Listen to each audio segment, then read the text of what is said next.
Welcome to Deep Dives into the application of theory of constraints. Thank you. It is a critically important topic we have in front of us. It really is. Every single year in the United States, roughly 600,000 individuals are released from state and federal prisons. And every single year, we watch a totally preventable tragedy unfold on a massive scale. We do. If we look strictly at the data, a vast percentage of those individuals will fail to reintegrate. It generates this devastating cycle of rearrests, shattered families, and, frankly, billions of wasted taxpayer dollars. Exactly. So today's deep dive is an intensive exploration of a draft white paper titled Breaking the Recidivism Constraint.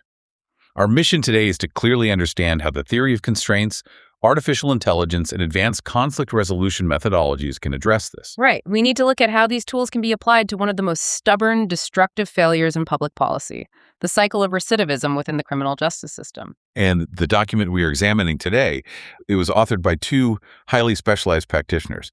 They approached this crisis from distinct but very complementary vantage points. Yes. First, we have Dr. Alan Barnard. He is the CEO of Goldratt Research Labs, a leading expert on the theory of constraints, and the creator of the ProConCloud methodology. We will be analyzing that methodology in deep detail today. And co-authoring this paper is Kirk Lambert. He is an adult probation and parole sergeant with the Utah Department of Corrections. It is vital to recognize the synthesis here. Together, these two authors bring over 30 years of combined experience.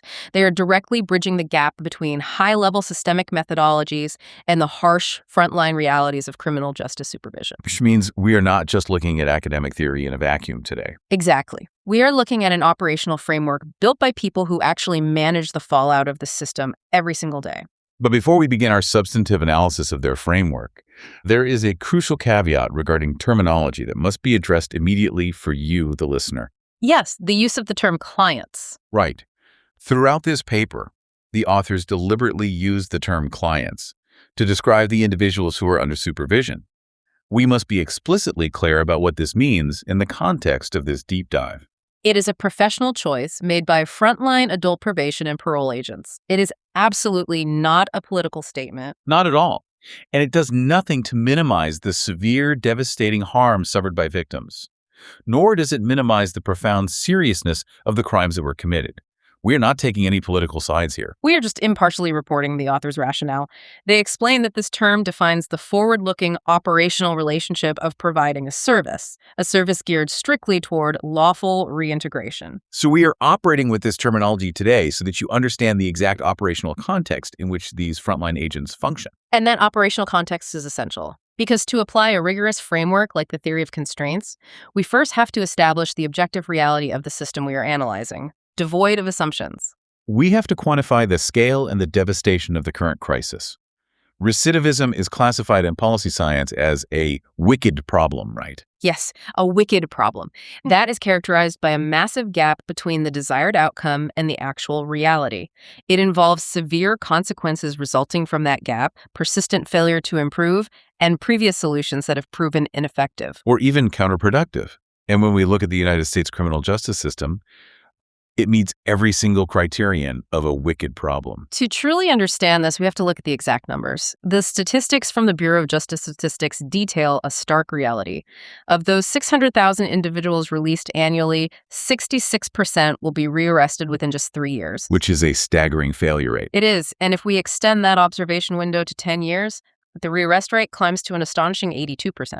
But the authors of this white paper argue that we cannot simply accept these figures as an unavoidable reality of human nature. We must contrast these figures with what the paper outlines as an achievable reality. Right. They point to international models. Norway's system, for example, reports a 2-year reconviction rate of just 18% and a 5-year rate of 25%. And even domestically, the best evidence-based programs using cognitive behavioral therapy and substance abuse treatment show that a well-designed system could plausibly drop the U.S. rearrest rate to between 30 and 40%. So if you look closely at the arithmetic of that gap, the implications are staggering. We are looking at a 25 to 35 percentage point disparity. The gap between the current 66% failure rate and the realistically achievable 30 to 40% rate. Exactly. When you apply that percentage point gap to the 600,000 individuals released every year, you are looking at approximately 150,000 to 200,000 completely preventable reoffenses occurring every single year. I mean, these are not statistical anomalies. They represent the vast majority of human beings moving through the system. We are talking about hundreds of thousands of individuals who, under an optimized system, would successfully reintegrate. But instead, they are returning to criminal behavior due to systemic operational failures. And the devastating costs of this persistent failure, they ripple outward to touch every facet of society. Research estimates the total cost of a single recidivism event at approximately $150,000. Which is a massive financial burden. When multiplied across the system, we see $8 billion in direct state reincarceration costs annually. And that is just for people who were released and returned to custody within 3 years. Right. And when you factor in the broader societal costs, the total burden of the criminal justice system reaches an estimated $1.2 trillion per year. We need to break down exactly who pays those costs because the burden is immense and it is distributed very unevenly. The victims bear the heaviest and most immediate toll, clearly. Absolutely. Of that $150,000 cost per event, approximately $75,000 falls directly on victims. That comes in the form of property loss, medical expenses, lost wages, and severe psychological trauma. And it must be noted that for violent crimes, those costs escalate well into the millions. This is why addressing recidivism is ultimately a profound public safety imperative. Every percentage point we reduce recidivism translates directly to fewer victims in our communities. Then we must consider the clients and their families. The paper notes formerly incarcerated individuals face a 27% unemployment rate, which structurally limits their ability to survive legally. Furthermore, there are 2.7 million children in the United States currently with a parent in prison or jail. The sociological data here is unyielding. These children are statistically 6 times more likely to enter the justice system themselves. It creates a deeply entrenched intergenerational cycle of incarceration, where the failure to rehabilitate the parent almost guarantees the future incarceration of the child. Precisely. Communities also absorb concentrated harm. Returning individuals do not disperse evenly. They often cluster in historically underfunded neighborhoods. That creates localized crises that severely strain municipal policing, educational systems, and local social services. Meanwhile, taxpayers fund the mechanics of this revolving door.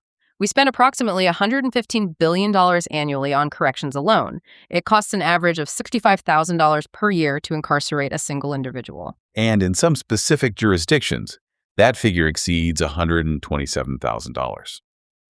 Finally, there is the human cost borne by the adult probation and parole agents themselves. Yes, these professionals carry the intense emotional weight of systemic failure while operating under crushing caseloads. The recommended ratio for intensive supervision is 20 to 1. But in reality, many agents are managing caseloads of 60, 80, or even 100 individuals at a time. They are tasked with preventing human tragedy, but are mathematically deprived of the time required to do so. There's also a specific structural detail regarding the private prison industry in the paper that we must impartially report.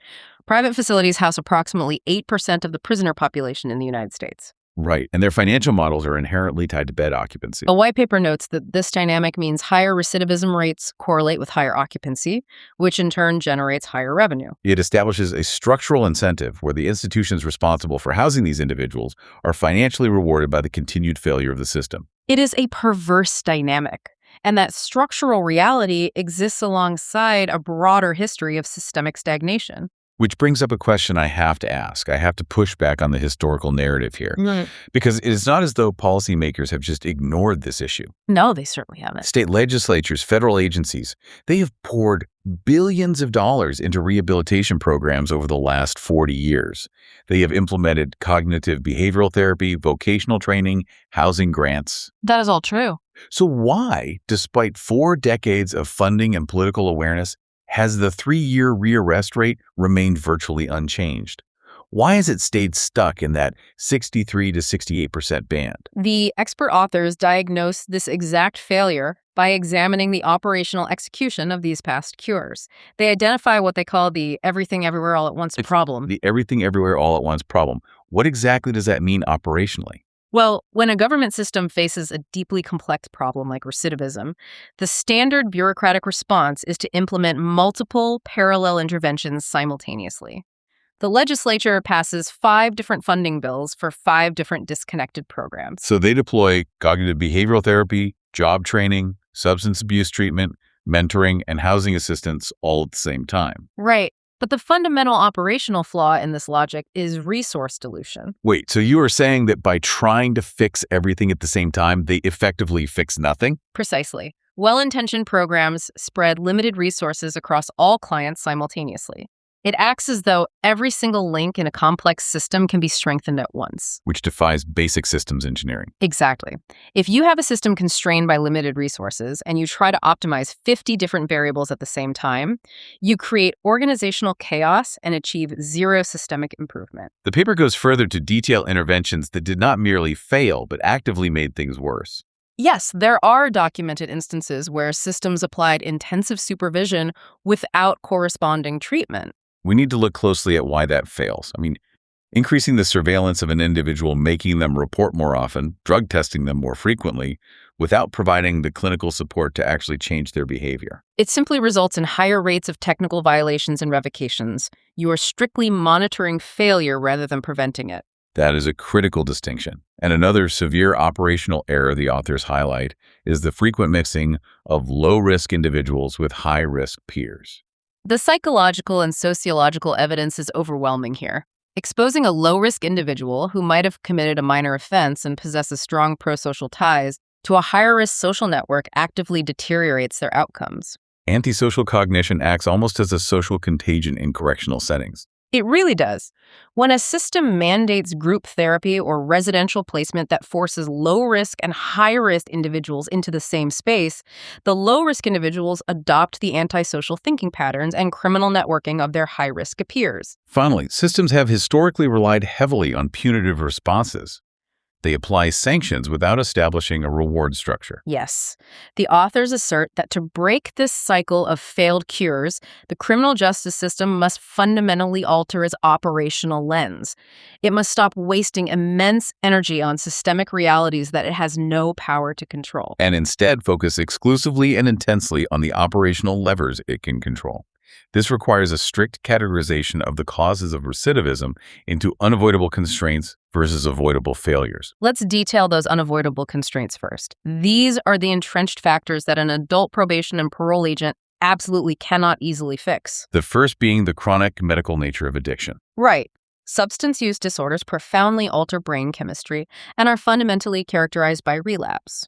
Expecting a single probationary intervention to permanently cure a severe addiction is an operational fallacy. The system must manage addiction, but it cannot eradicate it on a timeline dictated by a court order. Second, the system faces deeply entrenched antisocial cognition and personality patterns. We are talking about individuals who may have spent 20 or 30 years reinforcing behaviors that support criminality. Reversing neurological habits of that magnitude requires intense, long-term clinical intervention. Probation simply cannot provide that alone. Third, there are unyielding labor market realities. The stigma of a criminal record genuinely limits employment prospects due to employer liability concerns. An adult probation and parole department has no authority to override that. Fourth, we face severe housing scarcity. This is compounded by explicit landlord policies barring those with criminal records. When a client cannot secure safe housing, their probability of successful reintegration plummets. And finally, the gravitational pull of old social networks remains a dominant, unyielding force. Humans are intensely social creatures. When an individual is released, they are often drawn back into the exact environments and family dynamics that fostered their original offending. An agent cannot forcibly sever a client's social ties. Because those massive structural issues are largely outside the direct control of adult probation and parole, focusing the system's limited operational resources on them is an exercise in futility. Instead, the authors direct our attention to the avoidable causes. These are the systemic operational failures that persist simply because the system has not optimized its own internal processes. The first avoidable failure is treating all clients identically, the one-size-fits-all approach, regardless of their specific risk profile or criminogenic needs. The second avoidable failure is missing the critical window of intervention. Criminological research dictates that the highest risk, highest opportunity period is the days immediately following release. They are navigating extreme psychological vulnerability. Yet, traditional bureaucratic processes often delay comprehensive case planning for weeks or even months. The system completely misses the specific window of time when motivation to change is highest. And the third avoidable cause introduces the core thesis of this entire deep dive. The ultimate bottleneck in the system, the primary constraint, is that agent detention is spread entirely too thin. Yes. As we noted, adult probation and parole agents are carrying caseloads of 60 to 100 individuals when evidence-based practices mandate 20 to 50. Let's look at what this actually means on the ground. When an agent is buried under that sheer volume of human beings, they cannot possibly deliver the nuanced, high-dosage, cognitively challenging interventions required to alter an individual's trajectory. They are forced into a state of permanent triage, and this constraint is severely compounded by what the authors identify as the measurement mistake. This is a critical operational flaw mentioned in the text. Currently, systems measure activity rather than impact. They track the number of check-ins completed, the number of drug tests administered, the volume of paperwork filed. But an agent doing 30 routine, shallow check-ins scores highly on current metrics while having zero impact on actually reducing recidivism. They are essentially just checking boxes. Exactly. Conversely, an agent who does 10 deeply focused, cognitively challenging sessions has a massive impact on altering a client's outcomes. But under traditional metrics, they look less productive. The system is measuring the wrong things. Outcome metrics must be added to evaluate true performance. To solve this problem of diluted agent attention, the authors propose segmenting the supervised population based on the Pareto principle. This protects the constrained resource, which is agent attention. They divide the population into 3 distinct groups. Let's start with Group 1. This comprises approximately 10 to 20% of the supervised population. These are individuals who have deeply entrenched antisocial patterns and are, right now, completely unmotivated to change. Intensive rehabilitative attention directed here is wasted. They require strict monitoring to ensure public safety, but they will reject rehabilitative resources. On the opposite end is Group 3, also 10 to 20% of the population. These individuals possess strong pro-social motivation and resources. They will succeed with minimal support. Directing intensive agent attention to Group 3 is equally wasteful. And as we discussed with social contagion, over-supervising them can actually be detrimental. That brings us to Group 2, the remaining 60 to 80%. This is the swing population. Right. These individuals have not yet established a trajectory of change, but they absolutely could, provided the right intervention reaches them at the right time. Their trajectory is entirely dependent on the quality and dosage of the intervention they receive.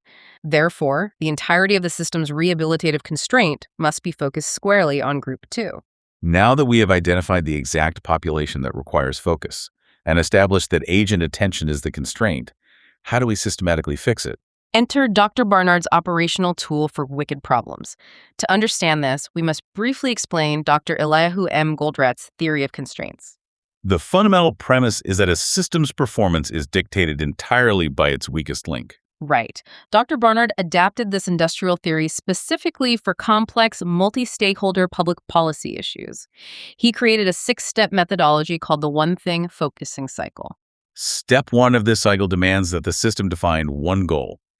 We must define what objective success looks like. The goal is maximum law-abiding reintegration at minimum cost. Operationally, this translates directly to closing that massive 25 to 35 percentage point gap in rearrest rates. And then Step 2 requires the system to identify its one constraint. We have established this clearly. The single weakest link is the availability and quality of expert agent decision-making applied to the right clients at the right time. In Step 3, we must isolate the one problem, preventing the system from maximizing that constraint.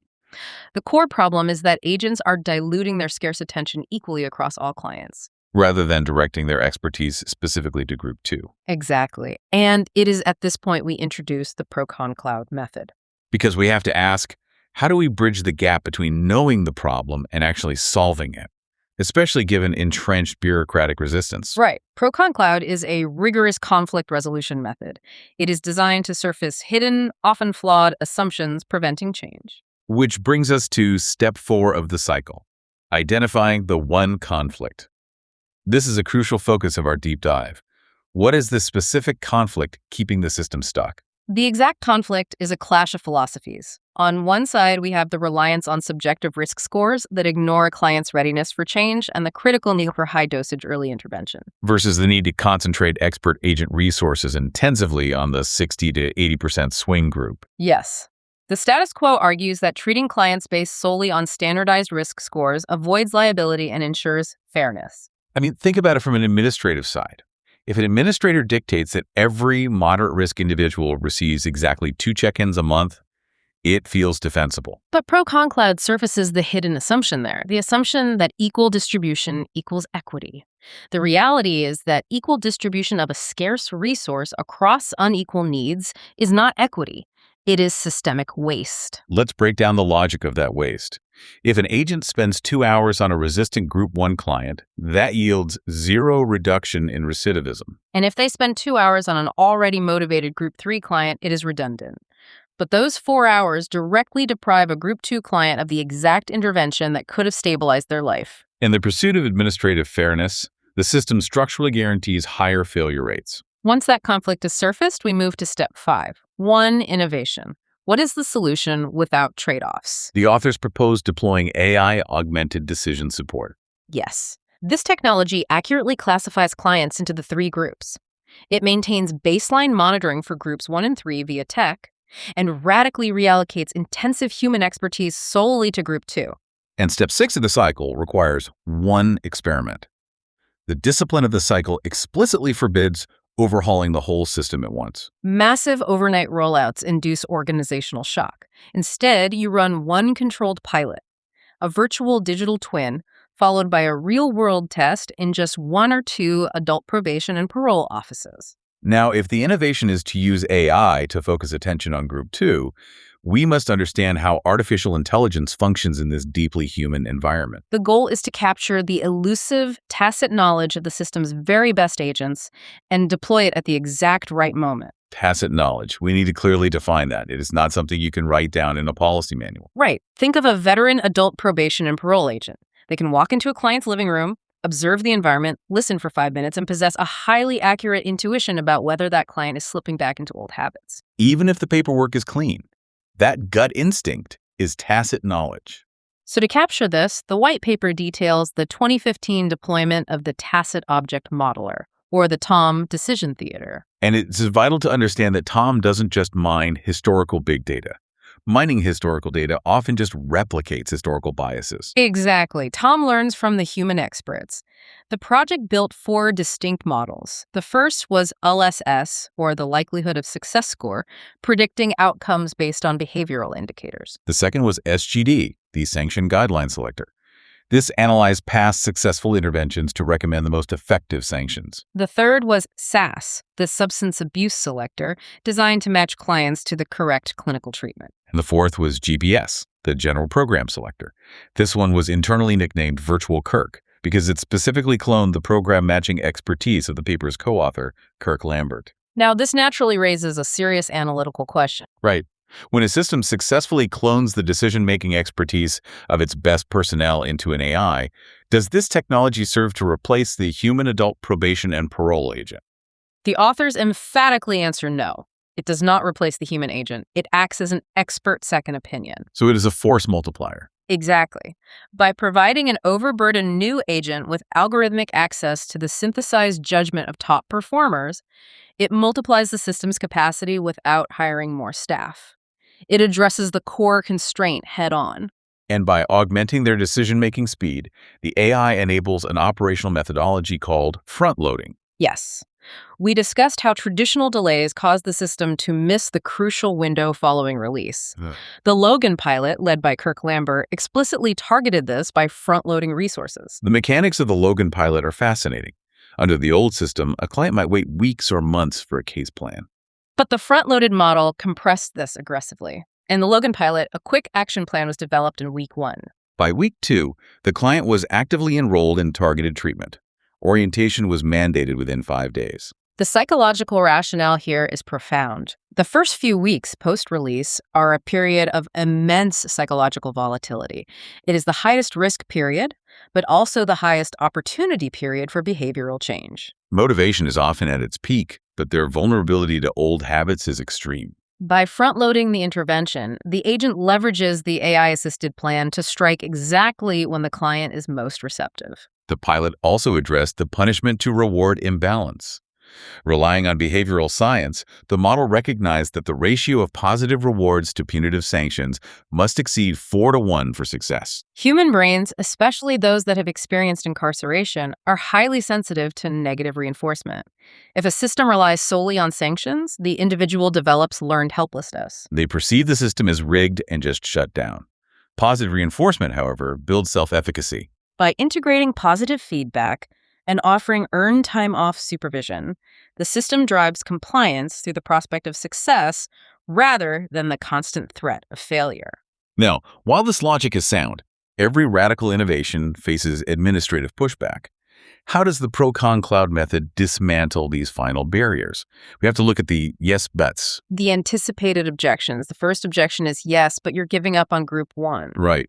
Critics argue that by removing intensive resources from entrenched clients, the state is abandoning them. What is the ProConCloud response to that? The response is that no one is being given up on. Group 1 individuals continue to receive robust monitoring for public safety, but we stop wasting intensive rehabilitation resources on those not ready until they are ready. So it is a dynamic categorization. Exactly. The moment a Group 1 individual demonstrates readiness, they are dynamically reclassified into Group 2 and intensive resources are deployed. The second predictable objection is, yes, but adult probation and parole agents will resist computer directives. This fear is mitigated because the AI is consultative, not a mandate. Furthermore, showing agents empirical outcome improvements dissolves resistance. When it proves to be a supportive tool that reduces their unmanageable burden, the culture shifts. And the third objection is financial. Yes, but we don't have the budget. The response here is simple math. Redirecting just 5% of Group 2 from failure saves millions. Remember, one failure costs $150,000. That savings utterly dwarfs the implementation costs. The viability of this massive shift is supported by a documented historical precedent in Utah, actually. Yes, Kristen Cox's 2012 Success Initiative. Right. She targeted a massive 25% productivity improvement across 24 different state agencies using these exact theory of constraints principles. And the results validation was fascinating. They saw an agency adoption pattern of 20-60-20. 20% early adopters, 20% highly resistant, and 60% in the middle swing group. Which perfectly mirrors the 3-population client model we discussed. Concentrating constrained resources on the middle swing population consistently yields the maximum systemic return. So as we synthesize this deep dive, recidivism isn't an inherently unsolvable, wicked problem. No, it is a system choked by a specific constraint. By applying the theory of constraints, shifting metrics from activity to impact, correctly using ProConCloud to resolve the conflict of equal treatment assumptions, and using AI to front-load expert intervention for Group 2, the weakest link can be broken. We want to leave you with a final, unaddressed concept to ponder today. If the one thing focusing cycle and AI-augmented tacit knowledge can correctly identify the exact moment to intervene to stop a cycle of adult recidivism, how could this identical methodology be applied upstream? Exactly. Could we use these exact tools in child protective services or high school truancy programs to identify the swing population before they ever enter the criminal justice system in the first place? It is a profound question regarding the future application of systemic science. It really is. Thank you for joining us for this intensive exploration. We deeply appreciate your time and focus on this critical issue. This concludes our deep dive.